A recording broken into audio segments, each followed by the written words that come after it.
नमस्कार, उत्तराखंड लाइव का स्वागत करती हूं मैं आयशा। पहले हेडलाइंस। कारगिल विजय दिवस पर सीएम धामी ने किया शहीदों को नमन। शहीद स्मारक पहुंचकर शहीदों को किए पुष्प चक्र अर्पित। कहा, कारगिल वीरों को हमेशा याद रखेगा देश।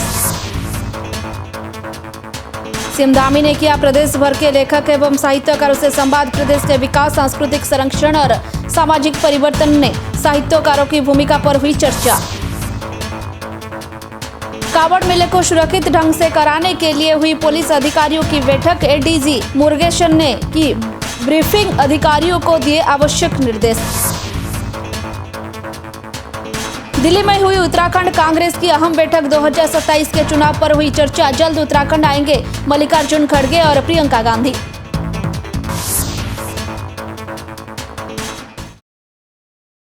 खबर विस्तार में।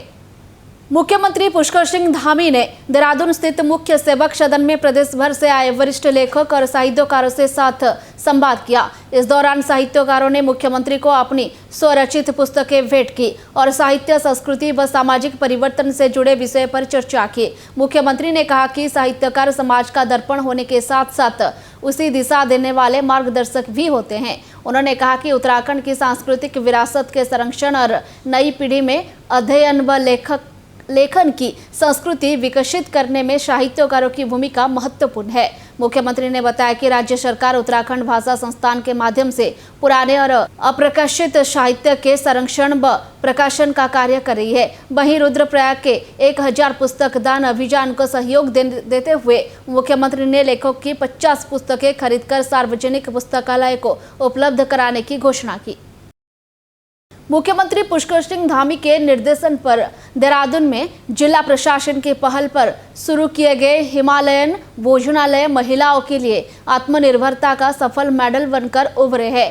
रीप परियोजना के सहयोग से संचालित फूड वैन पर्यटक और यात्रियों को पारंपरिक पहाड़ी व्यंजन उपलब्ध कराने के साथ स्थानीय उत्पादों को भी बढ़ावा दे रही है। जिले के विभिन्न विकासखंड में संचालित 10 भोजनालय में स्वयं सहायता समूहों की महिलाएं जंगोरा, मंडवा, पहाड़ी दलों, अचार, हरा नमक और अन्य स्थानीय उत्पादों की बिक्री कर रही है। जिला प्रशासन का कहना है कि इस पहल से महिलाओं की आय बढ़ रही है और उत्तराखंड के पारंपरिक स्वाद को नई पहचान मिल रही है। रीप परियोजना के अंतर्गत हमारा सीबीओ लेवल एंटरप्राइज के अंतर्गत एक कैटेगरी है वेस्ट साइड ईटरी की, जिसमें हम 10 लाख रुपए महिलाओं को या सीएलएफ को प्रोवाइड कराते हैं और उससे वो अपना एक वैन टाइप का या फिर एक परमानेंट फूड स्टॉल टाइप का उससे वो स्थापित कर रहे हैं। और लगभग हमारे जिले में अभी तक ऐसे 10 स्थापित हो गए हैं और कहीं तो बहुत अच्छा इसका रिजल्ट आया, जैसे हमारे मालदेवता रायपुर ब्लॉक में। उनको जितना उनकी हम आय में वृद्धि कर लें उसके लिए हम विभिन्न योजनाएं चला रहे हैं। तो उसी क्रम में हमारी जो रीप परियोजना है जिसका नाम ग्रामोत्थान है, तो उसके अंदर वे साइड ईटरीज के कॉन्सेप्ट हमने लाया था, शासन द्वारा हमें बताया गया था। तो उसके क्रम में हमने बहुत सारे एसएचजीज चूज़ करे हैं। एटलीस्ट 10 एसएचजीज हमारे डिफरेंट ब्लॉक्स में चल रही हैं जो वे साइड ईटरीज का काम कर रही हैं। वाहन ट्रांसफर, एनओसी और अन्य परिवहन सेवाओं के लिए आधार लिंकिंग अनिवार्य होने के बाद प्रदेश के आरटीओ कार्यालय में तकनीक समस्याएं सामने आ रही है। क्षेत्रीय संभागीय परिवहन अधिकारी संदीप सोनी ने बताया कि दूसरे राज्यों में मूल निवासी जिनके वाहन उत्तराखंड में पंजीकृत है, उन्हें आधार वितरण के मामले में परेशानी हो रही है। आधार मिसमैच के कारण पिछले कुछ दिनों में कई मामले का निस्तारण प्रभावित हुआ है और लंबित आवेदन की संख्या बढ़ी है। उन्होंने बताया कि समस्या के समाधान के लिए मुख्यालय के माध्यम से भारत सरकार से समन्वय किया जा रहा है ताकि जल्द ही तकनीक बाधाओं को दूर कर आम लोगों को राहत मिल सके। जो हमारे वाहन सर्विसेज होती हैं, वाहन रिलेटेड जितनी भी ट्रांजैक्शंस होती हैं, जैसे गाड़ी का जो ट्रांसफ़र होना है, गाड़ी की एनओसी जानी है, तो उसमें अभी पीछे कुछ समय से भारत सरकार की तरफ से कुछ चेंजेस किए गए हैं जिसमें आधार को मैंडेटरी लिंक किया जा रहा है उसमें। अब उसमें कुछ दिक्कतें ऐसी आ रही हैं कि कोई व्यक्ति अगर पहले उत्तराखंड में रह रहा था, गाड़ी उसकी यहाँ रजिस्टर्ड है, लेकिन बेसिकली वो परमानेंटली रहने वाले अगर यूपी के हैं, किसी अन्य स्टेट के हैं, तो अब कोई भी सर्विसेज अवेल करने के लिए वो आधार मिसमैच दिखा रहा है। इससे पिछले 4-5 दिनों से हमारे ऑफिसेज में काफ़ी बैकलॉग बढ़ गया है कि काम आगे प्रोसीड नहीं कर पा रहे हैं और हमने अपने हेडक्वार्टर में उसका समाधान के लिए कि भारत सरकार से समन्वय करते हुए इसकी समस्या जो भी जल्द से जल्द इसका निराकरण कर लिया जाए जिससे लोगों को असुविधा ना हो। केंद्रीय शिक्षा मंत्री धर्मेंद्र प्रधान के इस्तीफे के बाद राजनीतिक प्रतिक्रियाओं का दौर जारी है। उत्तराखंड भाजपा प्रदेश अध्यक्ष महेंद्र भट्ट ने उसे नैतिक आधार पर लिया गया फैसला बताते हुए कहा कि प्रधानमंत्री नरेंद्र मोदी के नेतृत्व वाली सरकार हमेशा राष्ट्रहित और छात्रहित को सर्वोच्च प्राथमिकता देती है। महेंद्र भट्ट ने आरोप लगाया कि कुछ राजनीतिक दल और बाहरी ताकतें छात्रों को गुमराह कर माहौल खराब करने का प्रयास कर रहे हैं। उन्होंने कहा कि धर्मेंद्र प्रधान ने राष्ट्र प्रथम की भावना के साथ नैतिक जिम्मेदारी लेते हुए इस्तीफा दिए हैं ताकि किसी भी तरह की भ्रामक राजनीति को बढ़ावा ना मिले। उन्होंने विश्वास जताया कि केंद्र सरकार युवाओं के हितों की रक्षा और परीक्षा प्रणाली को अधिक पारदर्शी बनाने के लिए पूरी तरह प्रतिबद्ध है। देखिए, धर्मेंद्र प्रधान जी का इस्तीफा पूरी तरह नैतिकता के आधार पर था। उन्होंने इस बात को कहा कि छात्र गुमराह ना हो, विदेशी ताकतों के हाथों में छात्र गुमराह होकर देश की एकता अखंडता के लिए दिक्कतें पैदा न करें। इसलिए उन्होंने कहा कि मेरे लिए राष्ट्र प्रथम है और राष्ट्र के भाव को ध्यान में रखते हुए और जो वातावरण पूरे देश के अंदर खड़ा हुआ उसके आधार पर उन्होंने त्यागपत्र देने का निर्णय लिया और ये निर्णय जो है वो राष्ट्र के हित में, ये मैं विश्वासपूर्वक कह सकता हूँ।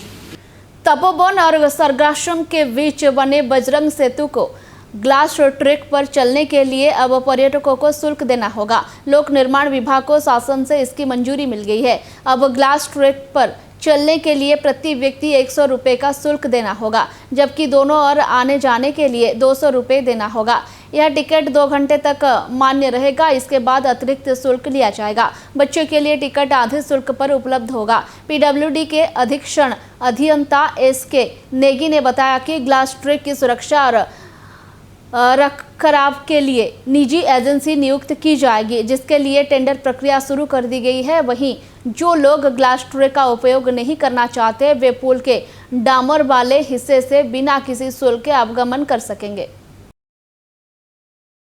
कांवड़ यात्रा को शांतिपूर्ण, सुरक्षित और व्यवस्थित ढंग से संपन्न कराने के लिए ऋषिकेश पुलिस ने ITBP के जवानों के साथ शहर में फ्लैग मार्च निकाला। फ्लैग मार्च चारधाम यात्रा ट्रांजिट कैंप से शुरू होकर शहर के प्रमुख मार्गों में होते हुए त्रिवेणी घाट पहुंचा। इस दौरान सुरक्षा बलों ने मां गंगा का आचमन कर यात्रा की सकुशल संपन्नता का संकल्प लिया। CO तुषार बोरा ने बताया कि कांवड़ यात्रा के दौरान असामाजिक तत्वों और हदगर्दियों पर पुलिस की विशेष नजर रहेगी। उन्होंने चेतावनी दी कि शांति व्यवस्था भंग करने का प्रयास करने वालों के खिलाफ सख्त कार्रवाई की जाएगी। यात्रा की सुरक्षा के लिए ITBP की 2 कंपनियों के साथ बड़ी संख्या में पुलिस बल तैनात रहेगा तथा CCTV और ड्रोन कैमरे से लगातार निगरानी की जाएगी।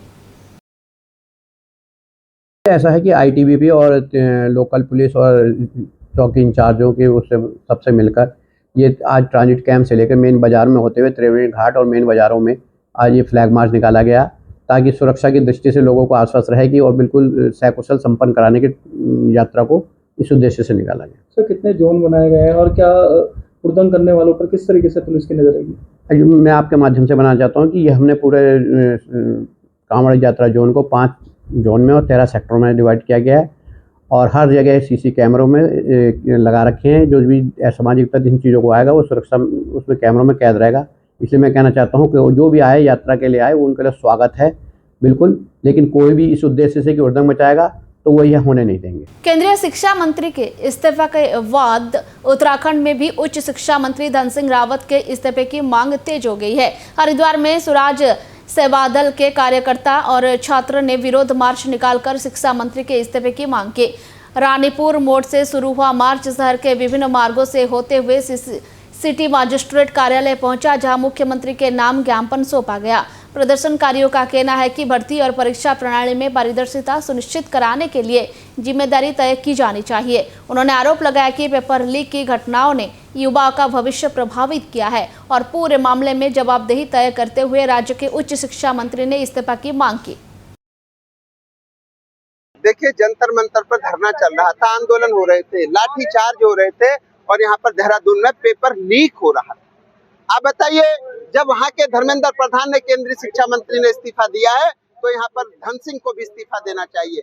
आप देखिए, जिस समय यहाँ पर सबसे पहले जो पेपर लीक की शुरुआत हुई वो उत्तराखंड से हुई। जब यहाँ के बेरोजगारों पर लाठियां बरसाई गई, उसी दिन अगर उस एसएसपी को सस्पेंड कर दिया गया होता, उसी दिन अगर धन सिंह रावत को इस्तीफा मांग लिया होता, उसी दिन अगर धन सिंह रावत ने इस्तीफा दिया होता, तो आज हजारों लाखों बच्चों पर लाठियां नहीं बरसती और इनकी जिम्मेदारियां भी तय होती। सबसे पहले धन सिंह रावत के इस्तीफे के साथ साथ अब धर्मेंद्र प्रधान के इस्तीफे के साथ साथ अब धन सिंह रावत को भी इस्तीफा देना चाहिए और उसके बाद इसकी जिम्मेदारी तय करनी चाहिए कि भविष्य में अगर कोई भी इस प्रकार का भ्रष्टाचार हुआ या इस प्रकार की घटनाएं होंगी तो उसका जिम्मेदार कौन होगा। कांवड़ यात्रा के दौरान सड़क दुर्घटना पर रोक लगाने और श्रद्धालुओं की सुरक्षित यात्रा सुनिश्चित कराने के लिए मुनिकेरेती पुलिस ने मालवाहक वाहनों से सफर कर रहे कांवड़ियों के खिलाफ विशेष अभियान शुरू किए हैं। भद्रकाली चेक पोस्ट पर चलाए जा रहे संगम चेकिंग अभियान के दौरान मालवाहक वाहनों में यात्रा कर रही कांवड़ियों को रोककर सुरक्षित यात्रा वाहनों से उनके गंतव्य के लिए रवाना किया जा रहा है। साथ ही पुलिस उन्हें सड़क सुरक्षा नियमों और मालवाहक वाहनों के यात्रा के खतरे के प्रति भी जागरूक कर रही है। पुलिस ने अभियान के दौरान करीब 1 दर्जन ऐसे वाहनों को रोका जिससे कांवड़ियों जोखिम भरा सफर कर रहे थे। पुलिस का कहना है कि श्रद्धालुओं की सुरक्षित और सुगम यात्रा सुनिश्चित करने के लिए यह अभियान लगातार जारी रहेगा। कैबिनेट मंत्री और नरेंद्रनगर विधायक सुबोध उनियाल के जन्मदिन के अवसर पर मुनिकेरेती के कैलाश गेट स्थित गंगा तट पर भाजपा ओबीसी मोर्चा और भारतीय जनता युवा मोर्चा की ओर से गंगा शुद्धिभिषेक कार्यक्रम आयोजित किया गया। ओबीसी मोर्चा जिला अध्यक्ष राजेंद्र थलवाल के नेतृत्व में आयोजित कार्यक्रम में कार्यकर्ता ने मां गंगा का दग्धाभिषेक कर प्रदेश की सुख समृद्धि तथा कैबिनेट मंत्री सुबोध उनियाल के उत्तम स्वास्थ्य और दीर्घायु की कामना की। इस दौरान भाजपा नेताओं ने कहा कि सुबोध उनियाल के नेतृत्व में क्षेत्र में अनेक विकास कार्य हुए हैं और वह प्रदेश के विकास के लिए लगातार कार्य कर रहे हैं। कांवड़ मेला 2026 को सुरक्षित और व्यवस्थित ढंग से संपन्न कराने के लिए उत्तराखंड पुलिस ने व्यापक सुरक्षा इंतजाम किए हैं। हरिद्वार के रोशनबाद पुलिस लाइन में एडीजी कानून एवं व्यवस्था वी मुरुगेशन की अध्यक्षता में संयुक्त ब्रीफिंग आयोजित की गई, जिसमें वरिष्ठ पुलिस और प्रशासनिक अधिकारियों ने सुरक्षा तैयारियों की समीक्षा की। मेला क्षेत्र को 18 सुपर जोन, 40 जोन और 140 सेक्टरों में विभाजित किया गया है। यात्रा की सुरक्षा के लिए 6000 से अधिक पुलिसकर्मियों और 13 अर्धसैनिक बल की कंपनियां की तैनाती की गई है। इसके अलावा ड्रोन, सीसीटीवी, बम निरोधक दस्ता और ड्रग स्क्वाड की मदद से 24 घंटे निगरानी रखी जाएगी। अधिकारियों ने ड्यूटी पर तैनात जवानों को श्रद्धालुओं के साथ शालीन व्यवहार और पूरी सतर्कता के साथ जिम्मेदारी निभाने के निर्देश दिए। अभी हमारी ये कांवड़ यात्रा जो हमारी आगामी प्रस्तावित है, जो 30 तारीख से 11 अगस्त तक चलेगी, इसके लिए समस्त पुलिस बल को आज उनकी ब्रीफिंग थी। इसमें हमारे जितने भी अधिकारी कर्मचारी, पीआरडी, होमगार्ड्स और सीपीएमएफ के अधिकारी कर्मचारी लोग जो थे उनको ब्रीफ किया गया है। सेंसिटाइज कराया है जो मौजूदा हालत पे हमारा यात्रा सुगम और सुरक्षित हो। सभी गाँव जो आ रहे हैं उस सब कुशल अपना गंतव्य में पहुँचे और हमारी जो लोकल के लोग हैं उन्हें भी परेशानी ना हो। इस संबंध में हमने विस्तृत से हमारे जो फोर्स के हमारे ऑफिसर्स ने ब्रीफ किया, मैंने भी ब्रीफ किया। आप पे लगी है फोर्स, हमें जितने जरूरत पड़ेगा उतना लगा हुआ है। आपके पैरामिलिट्री फोर्स भी है, पीएससी भी है, एसडीआरएफ है, हमारे सारे। दिल्ली में उत्तराखंड कांग्रेस के शीर्ष नेताओं की महत्वपूर्ण बैठक आयोजित हुई। बैठक में उत्तराखंड प्रभारी कुमारी शैलजा की मौजूदगी में वर्ष 2027 के विधानसभा चुनाव की तैयारियों और संगठनात्मक रणनीति पर विस्तार से चर्चा की गई। बैठक में बूथ स्तर तक संगठन को मजबूत करने, जनसंपर्क अभियान तेज करने और जनहित के मुद्दों को प्रभावी ढंग से उठाने की रणनीति पर मंथन हुआ। साथ ही कांग्रेस अध्यक्ष मल्लिकार्जुन खड़गे और सांसद प्रियंका गांधी के प्रस्तावित उत्तराखंड दौरे की रूपरेख पर भी चर्चा की गई। पार्टी का मानना है कि वरिष्ठ नेताओं के दौर से कार्यकर्ताओं में उत्साह बढ़ेगा और चुनावी तैयारियों को नई गति मिलेगी। मामलों के कई जो मामले थे उन पर चर्चा हुई। आदरणीय हमारी प्रभारी जी ने ये बैठक ली और उसमें प्रदेश के हमारे सभी वरिष्ठ नेतागण शामिल थे। माननीय राष्ट्रीय अध्यक्ष जी का 8 तारीख को उत्तराखंड दौरा 8 और 9 तारीख को होना सुनिश्चित हुआ। उसकी तैयारियों के बारे में बैठक थी। पीसीसी का गठन होना है उसके बारे में बैठक थी। चुनाव के मद्देनजर कई कमेटियां बननी है उसके बारे में बैठक थी। उत्तराखंड विधानसभा चुनाव से पहले कांग्रेस ने अपनी परिवर्तन संकल्प यात्रा के दूसरे चरण की तैयारी तेज कर दी है। कांग्रेस के पूर्व प्रदेश अध्यक्ष प्रीतम सिंह ने दावा किया कि पहले चरण में पर्वतीय क्षेत्र के 10 जनपदों में यात्रा की जनता का व्यापक समर्थन मिला और अब दूसरे चरण की शुरुआत 2 अगस्त से देहरादून से होगी। इसके बाद हरिद्वार और उधम सिंह नगर भी यात्रा निकाली जाएगी। उन्होंने कहा कि कांग्रेस जनता के मुद्दों को लेकर लगातार संघर्ष करेगी। वहीं कांग्रेस की इस यात्रा पर भाजपा ने पलटवार करते हुए कहा कि कांग्रेस के पास ना नेतृत्व बचा है, ना ही कोई स्पष्ट नीति। भाजपा प्रदेश महामंत्री कुंदन परिहार ने दावा किया कि सरकार के विकास कार्यों और संगठन की मजबूती के दम पर प्रदेश में लगातार तीसरी बार भाजपा की सरकार बनेगी। ऐसे लोक कल्याणकारी कार्य किए हैं जिसकी बदौलत हम कह सकते हैं कि आने वाले चुनाव में जिस प्रकार से सरकार की सक्रियता है, सरकार की संवेदनशीलता है और संगठन की सुदृढ़ता है, उसके आधार पर तीसरी बार भारतीय जनता पार्टी की सरकार उत्तराखंड में बनना तय जो है की है। और जिस तरीके से लोगों का रुझान जो है परिवर्तन यात्रा में सामने आया है, तो लोग जो है परिवर्तन के लिए तैयार हैं। हमने सेकंड फेज़ में देहरादून, हरिद्वार और उधम सिंह नगर था। देहरादून को हम 2 अगस्त से परिवर्तन यात्रा प्रारंभ करेंगे। राजधानी देहरादून को ग्रीन सिटी के रूप में विकसित करने के लिए नगर निगम ने व्यापक कार्य योजना तैयार की है। शहर में हरियाली बढ़ाने और लोगों को बेहतर सार्वजनिक सुविधाएं उपलब्ध कराने से उद्देश्य से निगम लगातार नए पार्क विकसित कर रहे हैं। मेयर सौरभ थपलियाल ने बताया कि नगर निगम बोर्ड के कार्यकाल में अब तक करीब 25 पार्क जनता को समर्पित किए जा चुके हैं। अब हर वार्ड और मोहल्ले तक पार्क का विस्तार करने की योजना है। उन्होंने बताया कि अतिक्रमण मुक्त कराई गई जमीनों पर नए पार्क बनाए जाएंगे, जहां बच्चों के लिए खेल उपकरण, युवाओं और बुजुर्गों के लिए ओपन जिम तथा मॉर्निंग वॉक के लिए ट्रैक जैसी सुविधाएं विकसित की जाएगी। साथ ही हरियाला पर्व के तहत घर घर पौधा का वितरण कर लोगों को पर्यावरण संरक्षण के लिए भी प्रेरित किया जा रहा है। इस बीच में हम लगभग 25 जो पार्क हम लोग बना के हमने जनता को समर्पित कर दिए हैं, देहरादून की जनता को।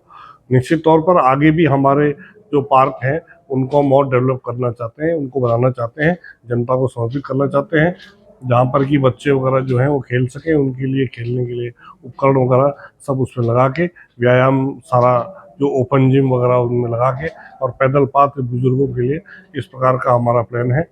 और निगम इसके अलावा इस जो हरेला का पर्व है, इसके लिए देहरादून हरा भरा रहे, इसके लिए जो है पौधों के साथ साथ जो है सहजन वगैरह के पौधे जो कि विशेष जिनमें चिकित्सा गुण होते हैं, ऐसे पौधों के साथ साथ और सब्जी के पौधे भी इस बार हम लोग घर घर जाके बंटवा रहे हैं।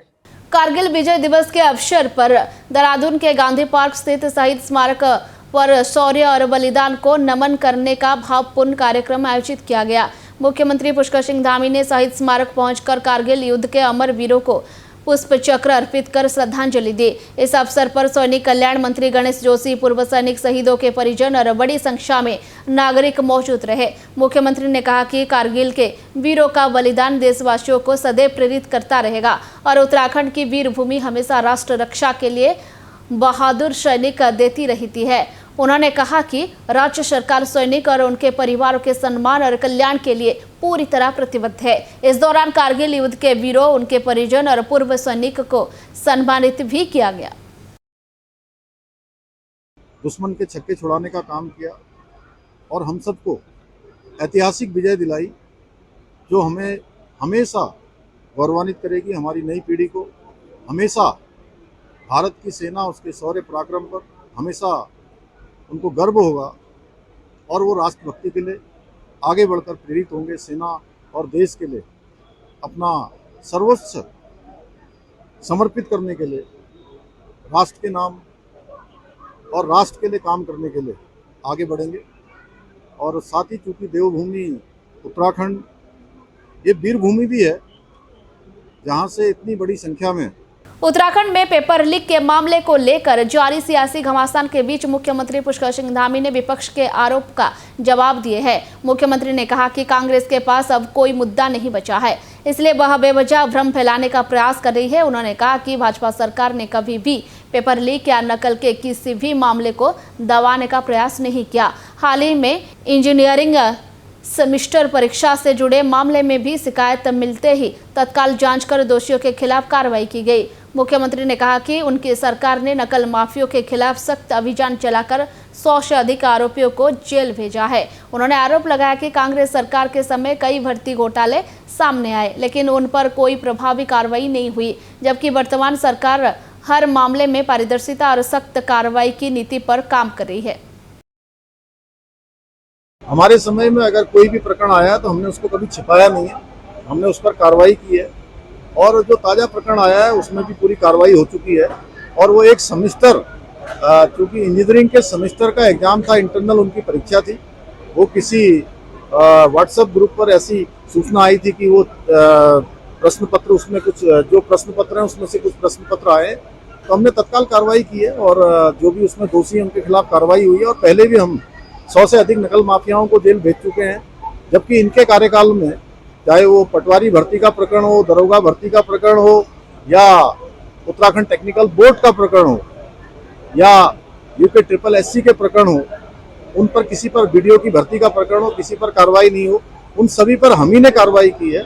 भर्ती परीक्षाओं में पेपर लीक के मुद्दे को लेकर कांग्रेस ने केंद्र सरकार पर एक बार फिर निशाना साधा है। कांग्रेस ने केंद्रीय शिक्षा मंत्री धर्मेंद्र प्रधान के इस्तीफे को युवाओं के आंदोलन की जीत बताते हुए इसे सरकार की विफलता का परिणाम करार दिए। कांग्रेस प्रदेश महामंत्री नवीन जोशी ने कहा कि केवल एक मंत्री के इस्तीफे से समस्या का समाधान नहीं होगा। उन्होंने आरोप लगाया कि पेपर लीक की घटनाओं ने लाखों युवाओं का भविष्य प्रभावित किए हैं। उन्होंने पूरे प्रकरण की निष्पक्ष जांच कर सभी जिम्मेदार लोगों के खिलाफ कड़ी कार्रवाई की मांग की। साथ ही उत्तराखंड समेत देश भर में भर्ती परीक्षाओं में हुई कथित अनियमितताओं पर सरकार को घेरते हुए नैतिक जिम्मेदारी तय करने की बात कही। पूरे देश में, प्रदेश में हर जगह पेपर लीक हो रहे हैं। पेपर लीक को रोकने में भारतीय जनता पार्टी पूरी तरह से नाकाम साबित हुई है। बच्चा पूरे साल 2-2 साल प्रतियोगिता परीक्षा की तैयारी करता है, लेकिन जब वहां पहुंचते हैं तो पता चलता है कि पेपर लीक हो गया। ये सिस्टम पूरा सिर्फ धर्मेंद्र प्रधान के इस्तीफा देने से खत्म नहीं होगा, इसमें और भी सारे लोग संलिप्त हैं। किन लोगों का संरक्षण इन लोगों को प्राप्त था, उनके खिलाफ भी कार्रवाई होनी चाहिए। नैतिकता के आधार पर तो प्रधानमंत्री जी को भी स्वयं इस्तीफा दे देना चाहिए था। इतनी बड़ी घटना हो रही है, युवाओं के साथ खिलवाड़ हो रहा है, हमारी जो बहनें हैं वहां पे, हमारे जो छात्र हैं, किस प्रकार से बर्बरता वहां पे देखने को मिली है। महिलाओं के साथ आप लोग लाठीचार्ज कर रहे हैं, आंसू गैस के गोले आप छोड़ रहे हैं। आप ही ने कहा था ना कि हम 2 करोड़ बेरोजगार युवकों को रोजगार देंगे। जब रोजगार आदमी मांगता है, आप पहले रोजगार भेज देते हैं, पेपर लीक कर देते हैं, तो कैसे रोजगार मिलेगा। उत्तराखंड कांग्रेस के वरिष्ठ नेता एवं पूर्व कैबिनेट मंत्री स्वर्गीय हीरा सिंह बिष्ट को देहरादून स्थित उनके आवास पर नेताओं, कार्यकर्ताओं और विभिन्न दलों के जनप्रतिनिधियों ने श्रद्धांजलि अर्पित की। इस दौरान मुख्यमंत्री पुष्कर सिंह धामी ने उनके आवास पहुंचे और पार्थिव शरीर पर पुष्प चक्र अर्पित कर श्रद्धा सुमन अर्पित किए। वहीं कांग्रेस प्रदेश अध्यक्ष गणेश गोदियाल ने गहरा शोक व्यक्त करते हुए कहा कि हीरा सिंह बिष्ट का निधन कांग्रेस परिवार और उत्तराखंड के लिए अपूरणीय क्षति है। उन्होंने कहा कि बिष्ट ने अपने लंबे राजनीतिक जीवन में जनसेवा और प्रदेश हित के लिए उल्लेखनीय योगदान दिए हैं, जिसके हमेशा याद रखा जाएगा। हमारे बहुत ही वरिष्ठ नेता थे और सबसे बड़ी बात है कि उम्र के इस पड़ाव में भी वो बहुत एक्टिव थे, फिट थे, पार्टी के प्रति बहुत ही निष्ठावान थे, लगे रहते थे, हमें भी समझाते रहते थे। आज अचानक जब ये खबर सुनी तो बहुत दुख हुआ। उनका जाना सिर्फ कांग्रेस पार्टी की क्षति न होकर इस पूरे उत्तराखंड राज्य की क्षति है। वो हमेशा आम जनता की आवाज़ उठाते रहते थे, खास करके श्रमिक वर्ग की आवाज़ उठाते रहते थे। इंटक से वो सीधे तौर पर कई सालों से जुड़े थे, बड़े लंबे समय से जुड़े थे। अब ऐसे समय में हम सब उनको श्रद्धांजलि अर्पित करते हैं और प्रभु से प्रार्थना करते हैं कि प्रभु उनको अपने श्री चरणों में स्थान दे, उनके परिवार को इस दुख को सहने की। दिल्ली के जंतर मंतर पर पेपर लीक के मुद्दे को लेकर हुए प्रदर्शन के दौरान सोशल मीडिया पर वायरल कुछ वीडियो को लेकर मुख्यमंत्री पुष्कर सिंह धामी ने प्रतिक्रिया दी है। मुख्यमंत्री ने कहा कि अपनी बात रखना सभी का लोकतांत्रिक अधिकार है, लेकिन हर व्यक्ति को मर्यादित और सभ्य भाषा का प्रयोग करना चाहिए। उन्होंने कहा कि भारत संस्कृति और सभ्यता का देश है, इसलिए युवाओं सहित सभी नागरिकों को संयम और जिम्मेदारी के साथ अपनी बात रखनी चाहिए। मुख्यमंत्री ने कहा कि लोकतंत्र में अपनी बात रखने के कई वैधानिक और शांतिपूर्ण तरीके से है और सभी को उन्हें का पालन करना चाहिए। सभी को अपनी भाषा पर संयम रखना चाहिए और चाहे वो बड़े हों, चाहे नौजवान हों, चाहे हमारे नवोदित हों, क्योंकि हमारे देश पूरा ये संस्कार का देश है, संस्कृति का देश है, इसलिए हमें सभ्यता से, संस्कारों से और नम्रता विनम्रता से सभी का आदर करना चाहिए। लोकतंत्र में अनेक तरीके हैं अपनी बात रखने के, उस तरीके से रखने चाहिए। उत्तराखंड लाइव को यहीं रखती हूँ। नमस्कार।